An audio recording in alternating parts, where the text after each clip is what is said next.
Que la bénédiction de Dieu le Père, de Dieu le Fils et de Dieu le Saint-Esprit soit avec vous et avec toute votre famille.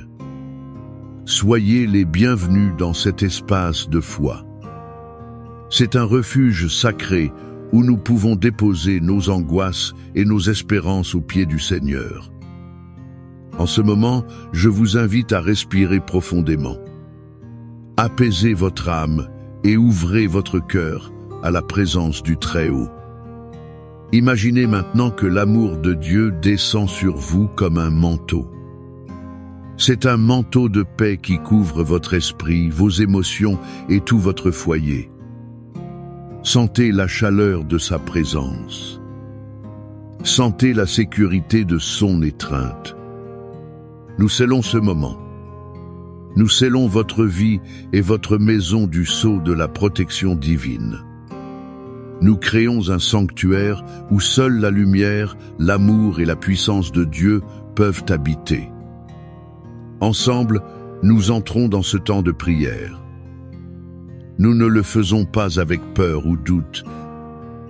Au contraire, nous le faisons avec l'audace d'enfants aimés. Nous sommes prêts à réclamer les promesses qui nous appartiennent en Christ Jésus.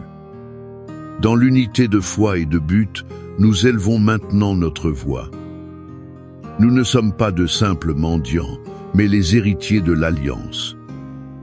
Nous nous levons en autorité spirituelle. Nous le faisons au nom qui est au-dessus de tout nom, le nom de Jésus-Christ. Nous prenons position pour votre famille et pour la mienne. Père, nous te remercions pour le pouvoir qui nous a été accordé. Ce pouvoir vient par le sacrifice de ton Fils. Et avec cette autorité, nous déclarons que toute forteresse de l'ennemi, toute forteresse élevée contre les foyers ici représentés, commence à s'effondrer maintenant. Nous nous levons contre tout esprit de division. Nous nous levons contre la discorde, la médisance, l'incompréhension et la querelle. Nous ordonnons que cet esprit se retire au nom de Jésus. Nous brisons maintenant le pouvoir de toute parole de malédiction. Nous brisons aussi toute plaie ou enchantement. Tout cela a été libéré contre votre lignée familiale. Nous annulons les malédictions héréditaires de divorce.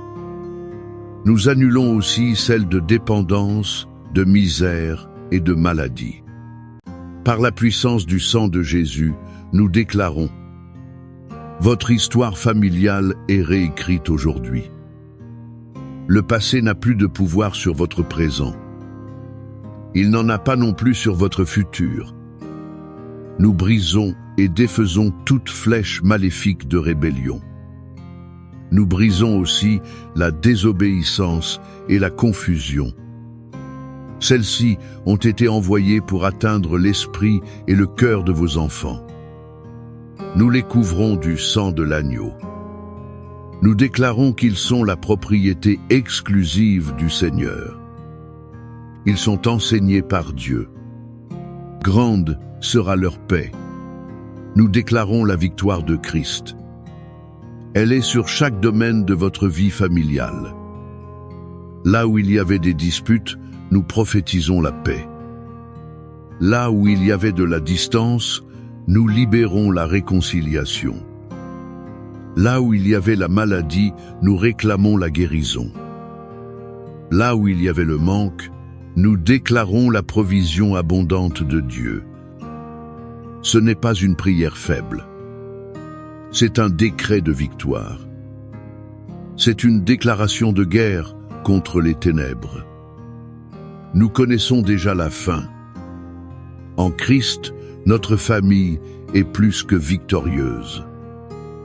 Maintenant, je vous demande de détendre votre cœur. Permettez-moi de vous emmener à l'une des histoires les plus touchantes de toute l'Écriture. C'est une histoire qui palpite avec le cœur de Dieu lui-même. C'est l'histoire que l'on trouve dans Luc, chapitre 15. Elle est connue comme la parabole du Fils prodigue. Cependant, je préfère l'appeler la parabole du Père miséricordieux. Fermez les yeux, si vous le pouvez. Visualisez la scène. Il y avait un père. C'était un homme de bien, avec 2 fils. Le plus jeune, dans un acte d'arrogance et d'impatience, vient vers son père. Il lui dit « Père, je veux ma part de l'héritage ». Imaginez le coup de poignard dans le cœur de ce père. Le fils ne demandait pas seulement de l'argent. Il disait, en substance, « Pour moi, tu es déjà mort ». Et le père, dans un acte d'amour incompréhensible, consent. Il remet l'héritage. Il observe son fils partir pour une terre lointaine. Sentez-vous la douleur de la séparation? Le silence à la table du dîner? La chambre vide? Pendant que le fils gaspillait tout ce qu'il avait dans une vie d'excès. Le père restait à la maison. La Bible ne le dit pas. Mais nous pouvons imaginer que chaque jour, au crépuscule, ce père montait sur la terrasse ou allait jusqu'au portail. Il regardait la route, le cœur serré de nostalgie. Il attendait, veillait, aspirant à un aperçu. Il désirait un signe de son fils perdu. Il n'a pas envoyé de serviteur pour le chercher. Il a attendu lui-même. Car l'amour est patient, l'amour attend. Et puis, le fils, brisé, affamé, humilié, au point de désirer la nourriture des porcs, revient à lui enfin. Il se souvient de la maison de son père. Là, même les serviteurs avaient du pain en abondance. Et il décide de revenir, non pas comme un fils, mais peut être comme un simple serviteur. Et sur le chemin du retour, alors qu'il répète son discours de repentir, quelque chose d'incroyable se produit. Alors qu'il était encore loin, son père le vit. Le père le vit le premier. Ses yeux fatigués d'avoir tant attendu furent les premiers. Ils reconnurent la silhouette familière à l'horizon. Et le père ne resta pas immobile, les bras croisés. Il n'attendait pas d'excuses. La Bible dit que, rempli de compassion, il courut, se jeta à son cou et l'embrassa. La dignité de patriarche fut mise de côté. Cela arriva à cause de la joie d'un père. Il n'y eut pas de sermon. Il n'y eut pas de « je te l'avais dit ». Il y eut une étreinte qui guérissait. Il y eut des baisers qui pardonnaient. Il y eut une fête qui célébrait la vie retrouvée. De cette histoire si riche jaillissent des leçons. Ces leçons sont un baume pour les blessures de nos familles aujourd'hui. La première et la plus puissante leçon est celle-ci. L'amour de Dieu pour votre famille n'abandonne jamais. Peu êtes-vous ce père ou cette mère? Vous regardez la route de la vie. Vous attendez un fils ou une fille qui s'est égaré. Il a pris de mauvaises décisions. Il se trouve dans une terre lointaine de dépendance. Il est dans la rébellion ou l'indifférence. Votre cœur languit. Vos nuits sont blanches. Laissez le cœur de ce père de la parabole réconforter le vôtre. Dieu, notre Père céleste, comprend votre douleur. Et il attend aussi. Il n'a pas abandonné votre enfant. Et il vous demande de ne pas abandonner non plus. Votre prière est comme la veille de ce Père au portail. Continuez à veiller, continuez à prier, continuez à aimer. Car l'amour du Père est la force magnétique qui ramène les enfants à la maison. La deuxième leçon vitale est la suivante. Il y a toujours un chemin de retour. Pour celui qui se sent comme le fils prodigue. celui qui a peut être causé de la douleur, celui qui a brisé la confiance, celui qui se sent indigne de revenir. Écoutez bien. Le chemin du retour commence par un pas d'humilité. Le Fils revint à lui. C'est le moment du tournant. C'est reconnaître l'erreur. C'est ravaler sa fierté. C'est décider de revenir. Peut-être avez-vous besoin de faire ce pas dans votre mariage. Peut-être avez-vous besoin de vous réconcilier avec un frère. Peut-être avec vos parents. Ne laissez pas la honte ou l'orgueil vous maintenir. Ne les laissez pas vous garder dans la porcherie de l'amertume et de la séparation. La maison du Père est toujours ouverte. Et la fête est préparée non pas pour le parfait, mais pour le repentant. Et enfin, la troisième leçon. La véritable restauration familiale se produit par le pouvoir du pardon et de la célébration. Le Père n'a pas seulement pardonné. Il a célébré. Il a donné au Fils une nouvelle tunique. Il lui a donné un anneau d'autorité et des sandales de fils. Il a tué le veau gras. Le pardon qui ne célèbre pas la réconciliation est un pardon incomplet.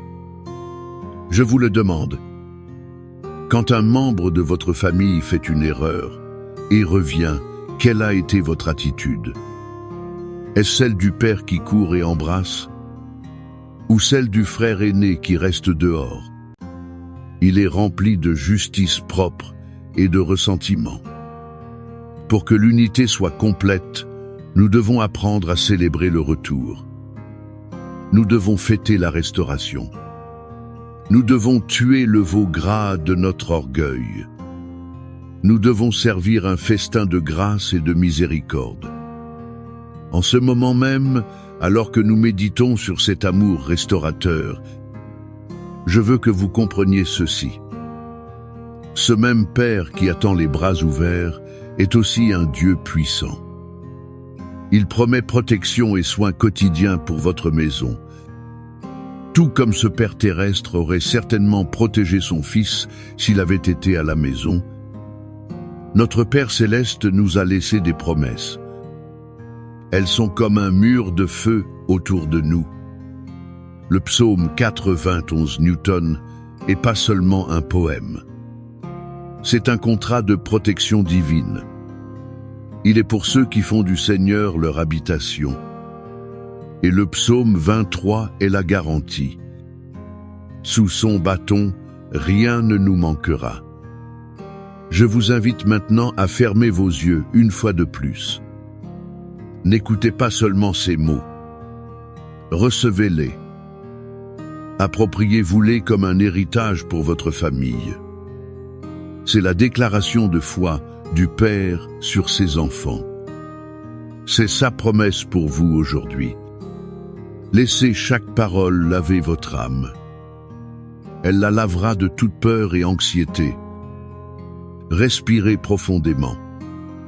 Recevez la lecture solennelle du psaume 91.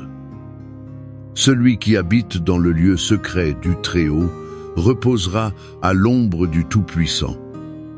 Je dirai du Seigneur: il est mon Dieu, mon refuge, ma forteresse, et en lui je me confierai. Car il te délivrera du filet de l'oiseleur.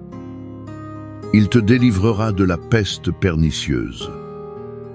Il te couvrira de ses plumes. Sous ses ailes tu te confieras. Sa vérité sera ton bouclier et ton pavois. Tu n'auras pas peur du terreur de la nuit, ni de la flèche qui vole de jour, ni de la peste qui marche dans l'obscurité, ni de la destruction qui ravage à midi.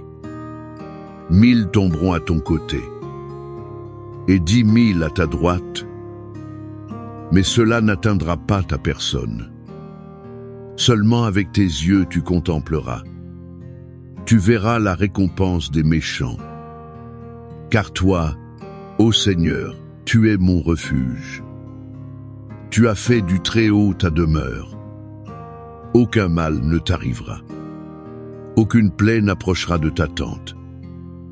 Car il donnera ordre à ses anges à ton sujet. Ils te garderont dans toutes tes voies. Ils te porteront dans leurs mains. Ainsi ton pied ne heurtera pas de pierre. Tu marcheras sur le lion et l'aspic. Tu fouleras le lionceau et le serpent. Parce qu'il m'a tant aimé, moi aussi je le délivrerai. Je le mettrai en lieu sûr, car il connaît mon nom. Il m'invoquera et je lui répondrai. Je serai avec lui dans la détresse. Je l'en délivrerai et je le glorifierai. Je le rassasierai de longs jours et je lui montrerai mon salut. Père bien-aimé, basé sur ta parole immuable et sur l'exemple de ton amour infini, nous nous unissons maintenant d'une seule voix. Nous voulons clamer pour les familles.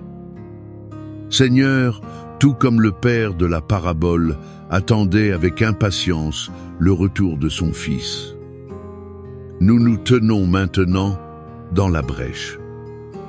Nous le faisons pour chaque fils et chaque fille qui est éloigné. Nous prions pour que, où qu'ils soient, ils puissent revenir à eux. Que le souvenir de l'amour du foyer et de l'amour du Père céleste inonde leurs âmes. Et que cela les ramène.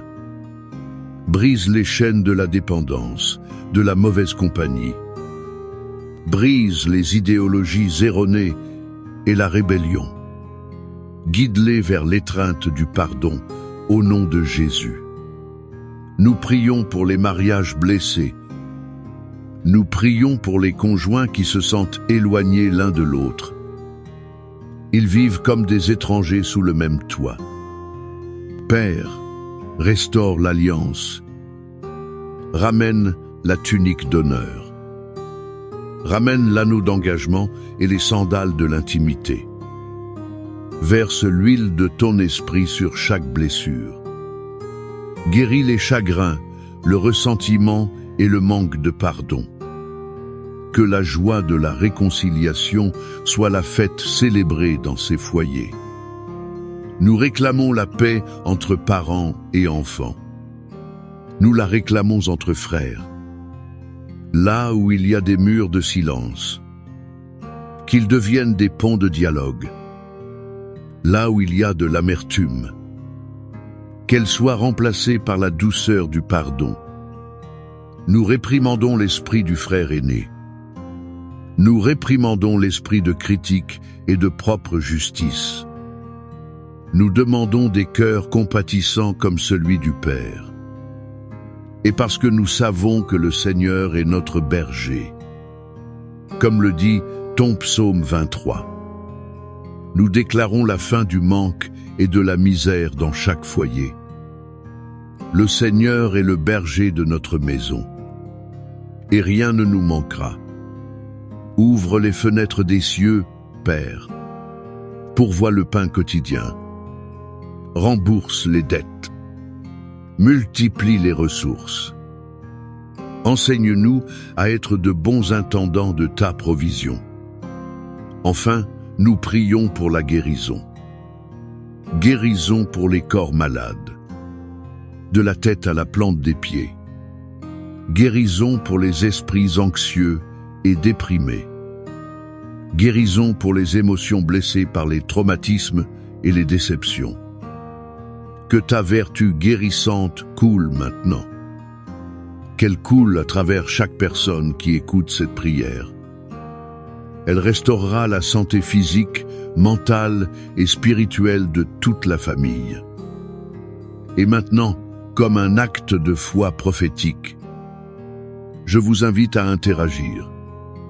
Écrivez dans les commentaires le nom de votre famille ou le nom de cette personne pour laquelle vous intercédez.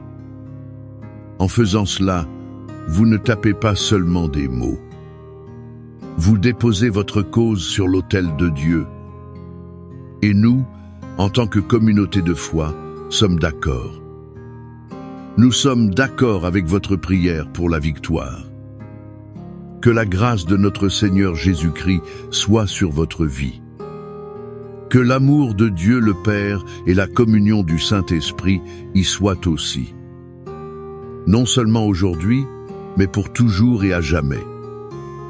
Que la paix qui dépasse toute intelligence, celle qui garde l'esprit et le cœur, qu'elle soit la sentinelle à la porte de votre foyer. Que la joie de la réconciliation et de l'unité, qu'elle soit la musique d'ambiance de votre famille, et que la certitude inébranlable de la protection, que la provision du Très-Haut soit la roche, sur laquelle votre maison est fondée. Recevez cette bénédiction. Vivez cette victoire.